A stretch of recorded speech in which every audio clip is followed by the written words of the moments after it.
Learning a musical instrument is challenging. It demands fine motor skills and coordination. It develops children's listening, thinking skills, imagination and perseverance. It brings out the very best in the children as they work collaboratively with their peers and teachers. My chin's too big, and my nose is funny. On the night of Brexit, while some people were celebrating and others were having wakes, I stayed in and played Beethoven, his quartets mainly, into the small hours of the morning. When you lose someone you have two choices. You can stay stuck where you are, or you can say, I am now on my own, my life has changed and I need to change the way I operate. I was chancellor of Portsmouth University. I love classical music, it's my stabiliser. Solitude is part of my life, and I don't mind that. I like it, I love it. I don't allow loneliness to be part of my life, let's put it that way. I really won't allow it. If I feel lonely, I phone somebody or I go for a walk or a swim, get the endorphins going, because I hate feeling lonely. I love computers. I think it's a miracle that you can type "coffee stain" into a search engine and get a page of answers, but I don't like the viciousness of the internet. It gives public voice to quite mad people. In my early music-loving days, I thought Beethoven was a bit bombastic, a bit heroic, a bit, well, big. I would say that Beethoven's late string quartets are the nearest to God that we'll ever get. As a Quaker, I aspire to be a pacifist. That's why I'm grumpy all the time. Absolutely, because your ideal never happens. Nothing ever goes right. But the thing about getting older is that you do accept it. I'm always guilt-ridden if I give a bad performance. If you're doing a theatrical run, your day has to be geared to that show. You can't mess about, particularly when you get to my age. I live in a perpetual state of fear. I would love to enjoy leisure, but I find it very difficult to sit down and do nothing. Christmas Eve is my wedding anniversary, so it is a double whammy. I can't keep my trap shut in interviews, I'm not very good at dissembling. When I think about the friends who've died, and sadly there's a lot of mine, there are certain people you can virtually see. I do think that people leave vibes behind, and the best that I can hope is that I leave a few good vibes, as well as the bad ones. I talk too much and I don't listen or pause to think. I was struck during the Brexit debate by how little discussion there was about the origins of the concept of a united Europe. I got myself into hot water with the press in 2014 by suggesting that the art installation of poppies in the Tower of London Moat should be completed by being malevolently mown down by a tank, in the way that the servicemen and women whom the poppies represented had been.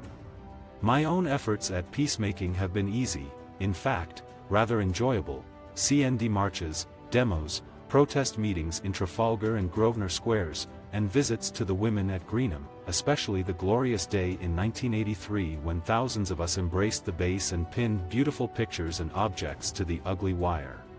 On the whole, I think journalists have been kind about me, but they do make me sound a bit of a dreary cow. There seems to be so much suffering in my life. In 1971, my mother died of cancer, and within a year my first husband Alec Ross died, also from cancer. As a child, I was deeply religious and went to church every Sunday. My first husband Alec was a very good-looking man, but by the time he came out of the war, his sort of acting was no longer in demand. Although he was a working-class boy, he was actually very good at suave handsome men parts. I began to get successful when he was out of fashion. It was agony to watch him. I do like Christmas, but the build-up is ludicrous. Such a kerfuffle about 2 meals and a few presents. You have to look for a new way of life. You have to turn your life around. It is up to you whether it is going to be viable. I have never met anybody who can change their point of view as easily as me. It's profoundly embarrassing. I am a far better grandmother than I was a mother. My daughters would back me up on this. As a mother I was busy, preoccupied and obsessive about John and my life with him. My children got overlooked. But my grandchildren never get overlooked. Acting is a job and it pays the rent. I don't do it for fun. Alcoholics are utterly dear 1 minute, but there is also a blanket hatred with which you cannot reason. I can't do solitude. There is always something to engross you in life. I think why I'm sometimes fearless is because I've found, and this comes with age, if you challenge something your fear goes away. You know, life is about loss and recovering and starting again. It gets a bit more difficult to start again the older you get, but you can do it, you can do it. It's wonderful to be with people of a younger generation, it really is. I love beautiful women. I'm not jealous of them at all. I would have loved to have been beautiful, to have looked in the mirror and said, God, you look wonderful. Do people do that, I wonder? Love what they see in the mirror?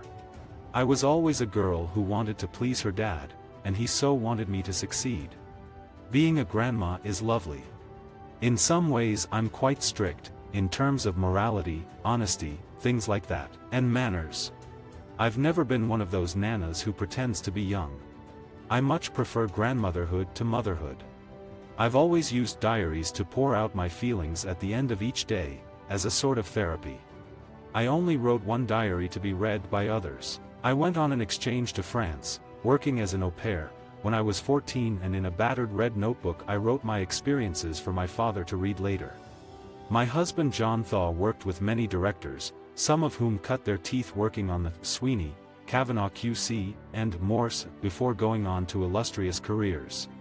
With cancer affecting 1 in 3 people, all of us will, at some point in our lives, experience it, either personally or through a loved one.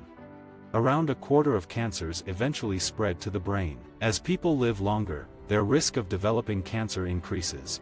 As cancer survival rates improve, their risk of developing secondary tumors in the brain increases. We can therefore expect increasing numbers of brain tumor patients. Visit our website for more quotes, quoting.com.